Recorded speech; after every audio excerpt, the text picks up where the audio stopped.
Hello and welcome guys to a new episode on SportPredictorFanatic. Today we're going to predict some more tennis ATP matches that are going to be played today. I think we're going to do 12 today. 4 of the Atlanta, 4 of the Kitzbühel and 4 of the Umag tournaments. We're going to start with Atlanta. I only did 4 matches because when I did, when I started this video, there were only 4 matches known. Of course, last night there were some matches played, so there are some more matches now. But we're gonna do with these 4. Unfortunately, yesterday, by the way, I didn't do as well. I'm sorry. I'm sorry, guys. Yesterday was a little bit bad, but it happens, It happens. But yeah, we're gonna start off with Thompson against Mayo. This is actually Thompson's first match since Wimbledon. Thompson isn't the best player on hardcourt, and the last 2 years he lost in the first round of the same tournament. For Mayo, this is going to be the 4th match on hardcourt since Wimbledon. He first had to do qualifying, where he actually won to Neva, then lost to Harris in 3 sets, so he didn't qualify, but he came in the tournament as lucky loser. In the first round, he then beat Coric in straight set with 1 tiebreak. Mayo is also not known as a good hardcourt player, and even with Thompson not being the best either, I think Thompson's overall game is better and he will win. And the odd for that, by the way, is 1.61. We're gonna get into the second match, which is Goffin against Purcell. Basically for both players, this is only the second match after Wimbledon. Goffin in the first match beat Shapovalov.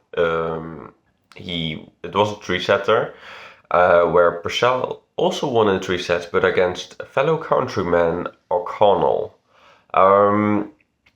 I think on hardcourt, Purcell isn't the best, while Goffin with his years and years and years and years and years of experience, he can do well there. He doesn't always do that, but I actually think Goffin is going to win this match. The odd for that is actually 1.85. Okay, and then we have the matchup Opelka against Davidov Fokina. Opelka is of course on his comeback tour at the moment. He hasn't played since November 2023, but since last week. So November 2003 until last week he didn't play because of injuries. His first tournament last week was actually a tournament where he won 3 matches to reach the semis. At his first tournament back, that's really impressive to reach the semis straight away. Notable though, it was on grass. It was a tournament on grass. Opelka actually won in the first round against Kovacevic here in Atlanta. He actually won a straight sets with 1 set being a tiebreaker. Opelka is normally pretty good at hardcourt, I think, but and I can actually make use of his good service. Fokina had his first match in June in the first round. Fokina played against Cazot, the young Frenchman, and won a straight set with also 1 tiebreak. I think it's fair to say this is not Fokina's favorite underground, but he has been more consistent the last few months because of Opelka's injury. But I actually think Opelka is going to get this win, and I actually think the odd for this is pretty low. It is only 1.91. I actually expected it to be a little bit higher, but fair play. But then we have Ben Shelton against Zhang. Shelton also hasn't played a match since Wimbledon yet, and this will actually be his first hardcore match since March. But Shelton has actually shown in the past that he's pretty good at hardcourt. But yeah, he's gonna need to play well this time again. This is also the first tournament since Wimbledon for Shang. But he has already played some matches because he had to qualify for this tournament. And he did so by beating Brody and JJ Wolf. Then in the first round, he also had to play against Martin. He won this in straight sets with 6-1, 6-1. He has actually looked really, really freaking good this season. Shang also leads their head-to-head 2-0. And both matches were played on hard court last year. And even one of the matches was here at Atlanta. Where Shang, by the way, also had to qualify. I think actually that Shang is going to get this win. I actually do think so, and with that his odds is really high. It's 2.35, so there's definitely a risk, but it is what I think. And then we go to Kitzbühel. Kitzbühel, there are only being 4 matches being played, so these are all the matches. Well, we're going to start off with Seibold Wild against Hanfmann. Hanfmann actually hasn't won back-to-back matches since March. So he will already be happy with this tournament, where in the first round he beat Munar, and in the second round he beat Heide in 3 sets. Hanfmann has actually performed well at Kitzbühel over the years. In 2020 he reached the final, where I think he lost, and in 2022 he reached the semis. Seibold Wild, on the other hand, has had some fitness issues in the last few months. It was just like 2 weeks ago where he had to retire from a Challenger tournament. But the win over Jarrah in 3 sets will give him like some confidence. Even though Seibold Wild has some nice matches against great players, he normally doesn't go far in tournaments. This year he actually only made 1 quarterfinal appearance besides this quarterfinal appearance. Hanfmann leads the head-to-head with 2-0. Notably, both wins were on altitude, and of course Kitzbühel is on altitude, and one of those wins was actually here at Kitzbühel. And I actually think with the ongoing fitness issues of Seibold Wild and a good track record of Hanfmann here, that Hanfmann is going to win. The odds actually for that is 2.08. Okay, then we have Moreno de Alberon against Berrettini. Berrettini has actually reached some good rewards at tournaments this year. But this tournament will definitely be the highlight, as it is actually the first tournament since his injury earlier this year that he has played 2 weeks consistently good tennis in a row. And with pretty good opponents as well, like with Kotov in the first round and Tabilo in the second round. I think he will be extra happy. With these 2 wins, he's now on a 7-match winning streak. And he did not even drop a set. And I think he also played against the likes of Tsitsipas and at least some good players. Berrettini also holds a perfect 3 wins, 0 losses record in the quarterfinals this year on the main tour. So that also says a thing, of course. And then he is up against Moreno de Alberon. But he is in the quarterfinal because he was pretty much favored with an easy draw and won both matches in straight sets. And both matches actually, interestingly, 6-4, 6-4, 6-4, 6-4. He won against Collarini and Neumayer. But to be fair, Moreno Alberon is actually breaking through the season. Before 2024, he actually didn't have a win in an ATP match. But already this season, he's for the second time, he's already in the quarterfinals. So he's doing well this season. I think Moreno Alberon could challenge Berrettini here, but as long as Berrettini holds his fitness, I think he is better. So I think I'm going to go with Berrettini. The odd for that is really low, 1.18. Then we have the matchup of Martinez against Diaz Acosta. Although Martinez hasn't been really able to win against top players, he pretty much excels at beating underdogs on clay. In the first round, he showed that. Because despite being 1-4 down and 40-0 down in the first set, he still won 7-5 and managed to win the second set 7-5 as well. I think he had like 17 break points against him, but he still won that match. That's actually a crazy stat. And last week actually was the same for him. He didn't play like the best in Hamburg, but he actually got to the semi-final, and then he lost against Zverev, but that's still impressive. His form on clay is good, and his track record here will help him as well. In 2021, he lost the final, and 2022 he reached the quarters, so that's not bad. Then Diaz Acosta, he hasn't actually shown his best game yet, and this tournament he has actually managed to win both matches in 3 sets, which wasn't really convincingly. First against Coria, and then he played against Galan, of course, pretty notable opponent. Martinez actually leads this head-to-head with 2-0. And both matches were actually played on clay. I think, like with this form and just the experience from Martinez, and of course their head-to-head record, I think he's going to win. But the odd actually for it is 2.01, so it's pretty good odd, I think. And then we have Baas against Gaston.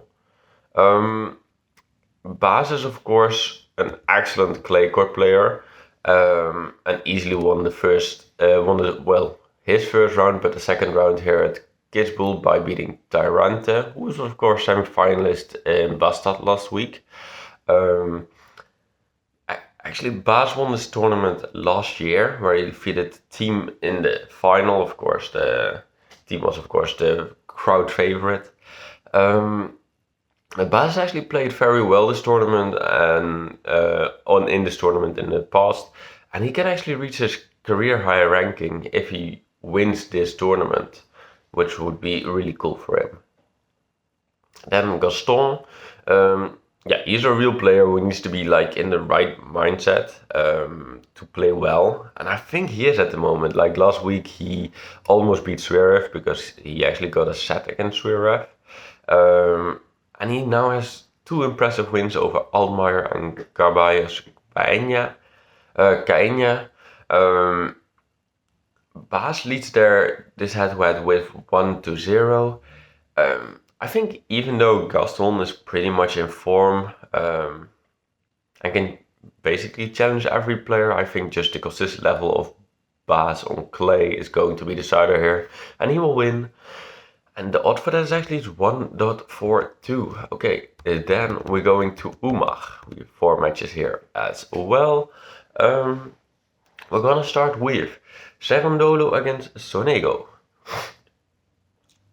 Cerundolo actually came in this clay swing lacking a bit of confidence as he was on a 4-match losing streak. Last week in Hamburg though, he won 2 matches against Comasana and Martrer, and here in Umag he already beat Dodig to reach the quarterfinals. Cerundolo has actually played really well the past years in July clay swings, and he actually won his first ATP tournament at a July clay swing. Sonego was struggling in the first round against Policicak with cramps. Because of this, he was actually not expected to win the second round against Muller. I actually thought Muller was going to win, but he did it pretty well, like pretty convincingly. And this was actually Sonego first back-to-back win on the main tour this year, so that is also like a good stat for him. I think the head-to-head is like tied also at 1-1. And I think with both opponents struggling a bit with form, it will be a hard match to predict. But I think because Cerundolo is overall like a more consistent player on the tour, I think he's going to win. The odd for that is 1.41. Then we have Mensik against Sang. Mensik has actually won both matches earlier this tournament in straight sets, with the first win over Popyrin and then against Darderi. He was actually the underdog in both matches, which is of course impressive then to be here. Sang actually came in this tournament as lucky loser. He lost in the qualifying against Andreozzi, but then in the first round he got a bye because someone like pulled out at the last second. And then in the second round he was actually up against Fognini, and I think no one expected him to win. But he actually won 6-1, 6-0, really impressive. But I think also Fognini wasn't playing great. I think though that Mensik will actually bring like a real challenge.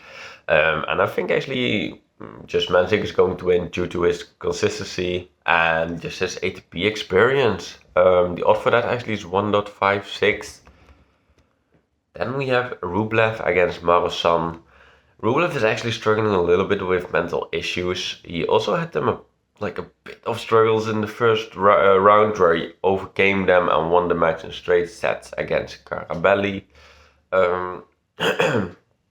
Rublev actually won his first ATP tournament here at Umag back in 2017.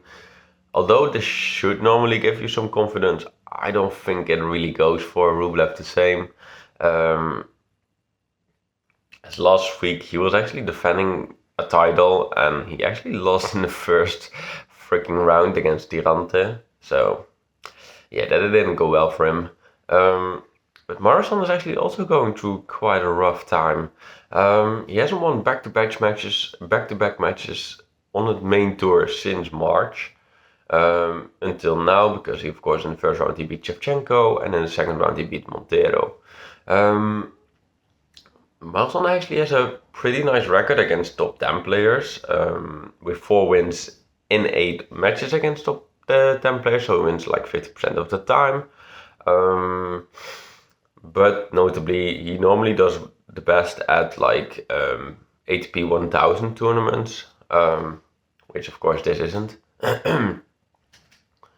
And I think actually Rublev is like overall better, but he just needs his mental game to win this match, because I think if he doesn't have his mental game, Marsan is more than capable of making use of that and winning the match. But I think Rublev is going to win, and the odd for that is 1.38. Then the last match, Lajovic against Musetti. Musetti in the second round, because the first round he had to bye. He started a little bit shaky, but he quickly recovered and won in straight sets to Trungelliti. This is actually pretty impressive, with this being his first match after Wimbledon and his first match on clay since Roland Garros. But clay is normally his best surface. But this year he actually didn't reach the quarterfinal at clay until now. But to be fair, the start of the season was pretty bad for him and it's gotten better and better. But Musetti has actually shown that the July clay swing in like other years was pretty good. 2 years ago he actually beat Alcaraz in the final at Hamburg, and last year he reached the quarters in Bastad, at least the quarters, and at Bastad and in Hamburg. Lajovic has already played 4 matches on clay, including the 2 wins earlier in this tournament. The first match he beat Misulic in a 3-setter, and the second match he beat actually the Inform Kaboli in 2 sets, where he picked the most important wins, winning actually with 2 tiebreakers. Lajovic has already played 21 matches here at Umag in the past, with this tournament, so 19 in the past to this tournament, and even won his first ATP tournament here back in 2019. The last time he was actually here though was in 2021, where he reached the quarterfinals, which is not bad of course. Lajovic already lost this year 7 out of the 8 matches he's played against top 20 players. Notably, those were mostly against like top players, like the highest seeded player, but still, he lost. And also Musetti's head-to-head against Lajovic is 2-0. And with that said, I actually think just that the overall level of Musetti will get the win here. The odd for that is 1.41. Yeah, I'm gonna be putting money on it, and I'm sorry, I think this is going to be better as yesterday. I'm hoping at least, but no, I'm guessing so. But for now, I want to thank you all for watching. Please have a great day, and I will see you.